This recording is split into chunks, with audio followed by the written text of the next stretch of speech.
Hello दोस्तों, नमस्ते, सत श्री अकाल। कैसे हैं आप सभी लोग? आप सभी का एक बार फिर स्वागत है मेरे चैनल फन फैक्ट एसकेपी पे। आज मैं 7 इंपॉर्टेंट न्यूज़ लेकर आया हूं। इसका ब्रीफ अभी मैं बता देता हूं। बुर्किना फासो माली नाइजर ने आईसीसी इंटरनेशनल क्रिमिनल कोर्ट से तुरंत विड्रॉ करने का ऐलान किया है। आखिर ऐसा क्यों हुआ है? सेकंड, अंगा में एस जयशंकर ने सेक्रेटरी मार्को रूबियो से मुलाकात की और इसका क्या निष्कर्ष निकला है? थर्ड, H1B वीजा का असर क्या दिखने लगा है? अमेरिकन गवर्नमेंट को क्यों ये ऑर्डर निकालना पड़ा, उसका रीजन उन्होंने बताया है। फोर्थ, एशिया कप में पाकिस्तानियों को हार और कंट्रोवर्सियों पर इमरान खान ने क्या कहा है? फिफ्थ, डेनमार्क और नॉर्वे में अब भी रशियन ड्रोन्स दिखाई दे रहे हैं या कुछ और? सिक्स्थ, एस्टोनिया का एयर स्पेस वायलेट करने के लिए चाइना ने क्या कहा है? यूएन मीटिंग में क्या निष्कर्ष निकला है? सेवेंथ, नॉर्थ कोरिया के supreme leader Kim Jong Un ने चाइना को लेकर क्या नया बयान दे दिया है? आज सारी न्यूज देखेंगे डिटेल में, लेकिन उससे पहले आप लोग एक काम कर लीजिए, फिर आराम से न्यूज देखते हैं। करना कुछ नहीं है, बस आपको वीडियो को लाइक, चैनल को सब्सक्राइब करके बेल आइकन को ही दबाना है और ऑल के ऑप्शन को दबा लेना है। हाँ, बस इतना सा काम करना है, इसके कोई पैसे नहीं लगेंगे। तो दोस्तों फ्री है, सबसे पहले इसको कर लेते हैं और फिर डिटेल में न्यूज को देखते हैं। दोस्तों पहली न्यूज आ रही है बुर्किना फासो, माली और नाइजर की। ये तीन सेल कंट्रीज ने आईसीसी इंटरनेशनल क्रिमिनल कोर्ट से तुरंत विड्रॉ करने का ऐलान किया है। आखिर क्यों ऐसा इनको फैसला लेना पड़ा है, ये नीचे देखेंगे। इन तीन मिलिट्री जनता वाले देशों ने जॉइंट स्टेटमेंट में आईसीसी को नियो कॉलोनिस्ट रिप्रेशन का टूल बोल दिया है। कहते हैं आईसीसी वॉर क्राइम्स, जेनोसाइड जैसे केसेस हैंडल नहीं कर पा रहा है और सिर्फ गरीब अफ्रीकन कंट्रीज को टारगेट करता है। आईसीसी 2002 में बना था। 33 केसों में 32 अफ्रीका के 22 साफ दिखता है, जैसे रवांडा के प्रेसिडेंट कमाए भी बोलते हैं। फैक्ट्स, ये तीनों 2020-23 के कूप्स के बाद जनता रूल्स में आए थे। सहेल में जिहादी अटैक, अलकायदा, आईएसआईएस बढ़े हैं और उनमें उनकी आर्मीज पे सिविलियन के खिलाफ क्राइम्स के इल्जाम लगे हैं। पहले ही इकोवास वेस्ट अफ्रीकन ब्लॉक्स ने इससे निकल गया था, अब कॉन्फेडरेशन ऑफ सेल्स स्टेट्स बन रहा है। रशिया से क्लोज टाइज है। पुतिन पे आईसीसी वारंट है यूक्रेन वॉर क्राइम्स के लिए। अब क्या विड्रॉल ऑफिशियली 1 साल बाद इफेक्ट होगा? अब यूएन को नोटिफाई करेंगे। आईसीसी ने अभी रिस्पॉन्ड नहीं किया है। ये कंट्रीज अपने इंडिजीनियस जस्टिस सिस्टम बना सकते हैं। रशिया से और वेपन्स मिलिट्री हेल्प लेंगे। वेस्ट जैसे फ्रांस से दूर होंगे। सेल में इंस्टेबिलिटी बढ़ सकती है। जिहादी इसको फायदा हो सकता है या फिर Russia backed strong man rules stable हो जाएगा। दोस्तों ये अफ्रीका रशिया वेस्ट का नया चैप्टर स्टार्ट होने वाला है। देखते हैं आगे क्या होगा। सेकंड न्यूज की बात करूं, यूएनजीए 18th सेशन में इंडिया और यूएस के big bosses EM S Jaishankar and secretary Marco Rubio मिले। 22 सितंबर 2025 न्यूयॉर्क यूएनजीए अंगा साइडलाइंस पे रूबियो ने एक्स पे पोस्ट किया। जयशंकर से मिले, trade, defence, energy, pharma and critical minerals पे बात हुई। दोनों कंट्रीज की प्रॉस्पेरिटी बूस्ट करने के लिए जयशंकर ने बोला कंस्ट्रक्टिव टॉक, सस्टेन्स एंगेजमेंट जरूरी है प्रायोरिटीज एरियाज पे। ये पहली फेस टू फेस है ट्रंप के नए टैरिफ्स के बाद इस तरीके की मीटिंग। ट्रंप ने इंडिया पे 50% टैरिफ ठोक दिया। 25% एक्स्ट्रा रशियन ऑयल खरीदने के लिए पनिशेबल। इंडिया एक्सपोर्ट्स जैसे स्टील, फर्मा पे डायरेक्ट हिट है ये सब चीजें। H1B वीजा फीस भी $1 लाख कर दिया है। इंडियन आईटी प्रोस के अमेरिकन ड्रीम अब खतरे में पड़ गए हैं और चाबहार पोर्ट को भी अमेरिका ने बैन लगाने की बात की है। सरफेसेस पे स्माइल्स और कॉपरेशन है, लेकिन जयशंकर ने हिंट दिया है real talks behind close door होते हैं। यूएस बोलता है इंडिया क्रिटिकल पार्टनर है इंडो पैसिफिक में क्वाड के थ्रू चाइना को चेक करने के लिए। तो दोस्तों ये मीटिंग ट्रेड डील की तरफ सिग्नल है। फर्स्ट ट्रांसेस अक्टूबर-नवंबर 2025 तक $500 बिलियन टारगेट है 2030 तक का इंडिया का। लेकिन अगर टैरिफ्स ना हटे, इंडिया रशिया से और क्लोज हो जाएगा। यूएस प्रेशर थोड़ा सा और बढ़ जाएगा। विन विन या कोल्ड वॉर ये चलती रहेगी जब तक ट्रंप है। उसके बाद ही इंडिया ट्रेड अच्छे से अमेरिका के साथ कर सकता है अगर ट्रंप सही डायरेक्शन में नहीं आए तो। थर्ड न्यूज की बात करूं, यूएस प्रेसिडेंट डोनाल्ड ट्रंप ने H1B वीजा पे धमाकेदार खबर दी है। नए एप्लीकेशंस के लिए अब $1 लाख का फीस लगा दिया है H1B वीजा के लिए। ये सब फॉरेन से आने वाले पेटेंशनर्स के लिए अप्लाई होगा। पुराने लोगों पे नहीं होगा, नए लोगों पे होगा। क्यों? क्योंकि अमेरिका अपने यहाँ जॉब बचाना चाहता है।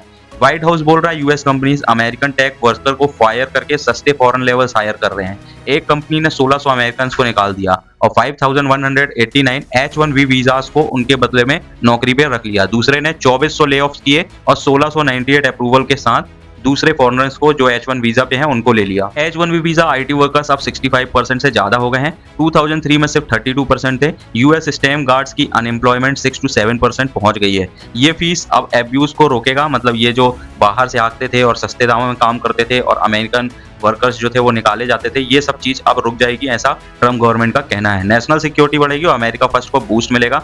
बाइडेन टाइम में तो सारे जॉब्स फॉरेनर्स को गए थे, लेकिन अब ऐसा फ्यूचर में नहीं हो गया।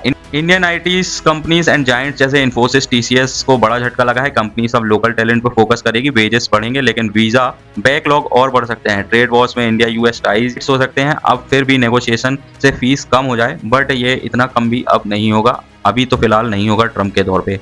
फोर्थ न्यूज़ की बात करूं, जिस तरीके से आपको पता है एशिया कप में पाकिस्तान भारत से हार रहा है। यहाँ पे बहुत सारी हैंड से कंट्रोवर्सी हुई, उसके बाद जो अभी मैच हुआ है उस पे पाकिस्तान वालों ने बहुत सारी हरकतें की।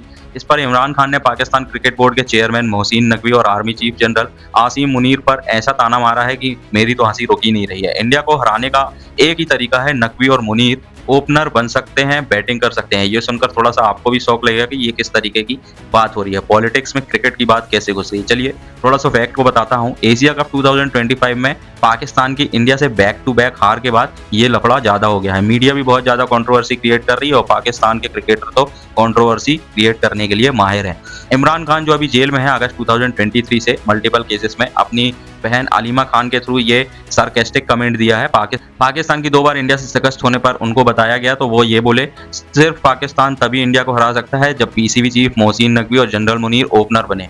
एम्पायर बनेंगे फॉर्मर सीजे काजी फजे ईजा और इलेक्शन कमीशन सिकंदर रजा थर्ड एम्पायर का रोल निभाएंगे, तभी प्योर तरीके से पाकिस्तान जीत सकता है इंडिया से, वरना कभी नहीं जीतेगा। ये पूरी प्योर पॉलिटिक्स सैटायर है। इमरान 1992 वर्ल्ड कप के हीरो हैं, नकवी को क्रिकेट खराब करने का जिम्मेदार मानते हैं, इनकॉम्पिटेंस और नेपोटिज्म का इल्जाम लगाया है। प्लस जनरल मुनीर पर 2024 इलेक्शन में मैंडेट चुराने का भी चार्ज इन्होंने लगाया है। ये क्रिकेट नहीं है, फुल ऑन पावर स्ट्रगल है। दोस्तों ये सिर्फ क्रिकेट नहीं है, पाकिस्तान में मिलिट्री का हाथ क्रिकेट बोर्ड में भी दिखता है। इमरान पीटीआई पार्टी से लड़ रहे हैं, एस्टेब्लिशमेंट के अगेन। इंडिया पाक टेंशन को और फ्यूल मिलेगा, स्पेशली बॉर्डर इश्यूज और ट्रेड पे असर होगा। फ्यूचर प्रोटेक्शन की बात करूं, पीसीबी में रीशफल हो सकता है, नकवी को टारगेट करके इमरान के सपोर्टर प्रोटेस्ट को बढ़ाएंगे। इलेक्शन 2026 में ट्विस्ट ला सकते हैं। क्रिकेट में इंडो पाक मेजर्स और टेंस होने जा रहे हैं, अभी हो सकता है फाइनल भी हो। फाइनल में देखना होगा किस तरीके से इंडिया पाकिस्तान को हराएगी। 100% हराएगी क्योंकि इंडिया की टीम बहुत ही मजबूत है। आप क्या सोचते हैं कमेंट करके जरूर बताइए। फिफ्थ न्यूज की बात करें, डेनमार्क के कोपेनहेगन और नॉर्वे के एस्लो एयरपोर्ट्स बंद हैं, आखिर क्यों? अनआइडेंटिफाइड ड्रोन्स ने अटैक किया है, 40+ फ्लाइट्स कैंसिल एंड 40+ डाइवर्ट हो गई है। रसिया क्या इन्वॉल्व है इसमें? फैक्ट के साथ देखेंगे बात कहाँ जा रही है। कोपेनहेगन एयरपोर्ट मंडे रात 8:30 बजे क्लोज हो गया। 2-3 बड़े ड्रोन्स दिखे से 50+ फ्लाइट्स गोथेनबर्ग माल्मो जैसे जगह डाइवर्ट किए गए हैं या फिर कैंसिल किए गए हैं। सुबह 12:20 फिर से रीओपन किया गया है, लेकिन डिले स्टार्ट है। ऑस्लो एयरपोर्ट की बात करूं, थर्सडे सब एयर स्पेस बंद थे। एक ड्रोन साइटिंग्स पे इनकमिंग फ्लाइट्स रीडायरेक्ट हुई।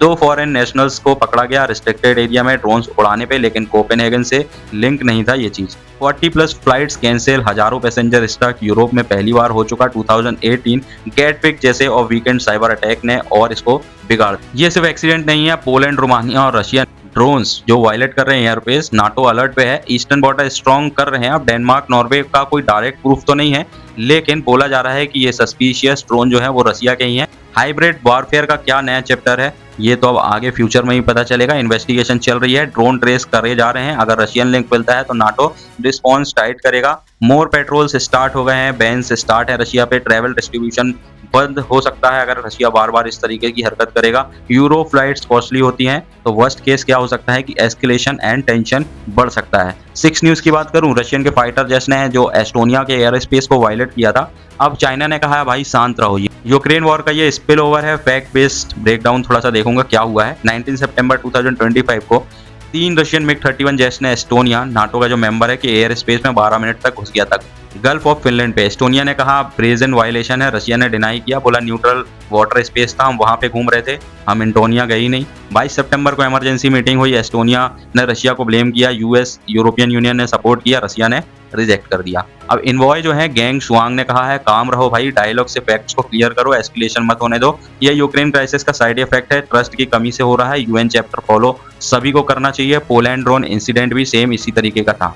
As long as Russian war चलेगा नहीं चलेगा ये तो रशिया पे डिपेंड करता है। ऐसे इंसिडेंट अगर रिपीट होंगे तो सॉल्यूशन क्या है, या फिर वॉर पड़ेगा या फिर बात करके सॉल्यूशन निकलेगा।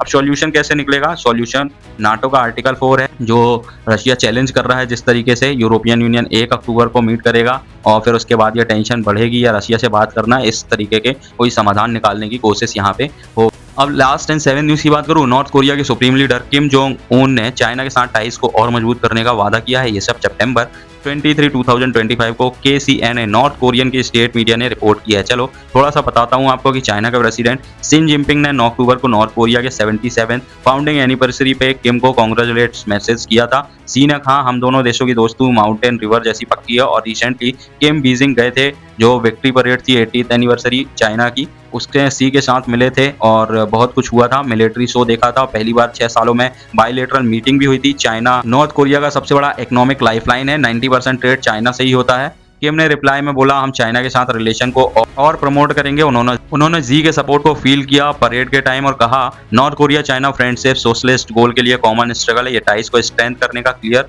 सिग्नल है। किम ने पहले ही कहा था यूएस अगर न्यूक्लियर वेपन्स छोड़ने का प्रेशर ना डाले तो टॉक्स पॉसिबल है लेकिन न्यूक्स कभी नहीं छोड़ेंगे। सैंक्शन खत्म करने के लिए चाइना का सपोर्ट नॉर्थ कोरिया को कॉन्फिडेंस बना रहा है। एक्सपर्ट कहते हैं ये नॉर्थ कोरिया चाइना एक्सेस और टाइज होगा, joint military drills, trade boost होगा, यूएस के अगेंस्ट स्ट्रॉन्गर फ्रंट तैयार होगा। एशिया में टेंशन बढ़ सकती है स्पेशली ताइवान साउथ चाइना सी पे। नॉर्थ कोरिया को सैंक्शन से रिलीफ मिलेगा, देखते हैं आगे क्या होता है। दोस्तों ये थी आज की इंपॉर्टेंट 7 न्यूज। आशा करता हूँ आज मेरी मेहनत रंग लाई होगी और आप मेरे वीडियो को एक लाइक शेयर और चैनल को सब्सक्राइब करके बेल आइकन को जरूर दबाएंगे। और हाँ, आप मुझे Facebook, Insta, WhatsApp, Telegram, x में भी फॉलो कर सकते हैं, सबका लिंक आपको डिस्क्रिप्शन में मिल जाएगा। दोस्तों मिलते हैं कल एक शानदार न्यूज को लेकर, तब तक के लिए अपना ख्याल रखिए। जय हिंद।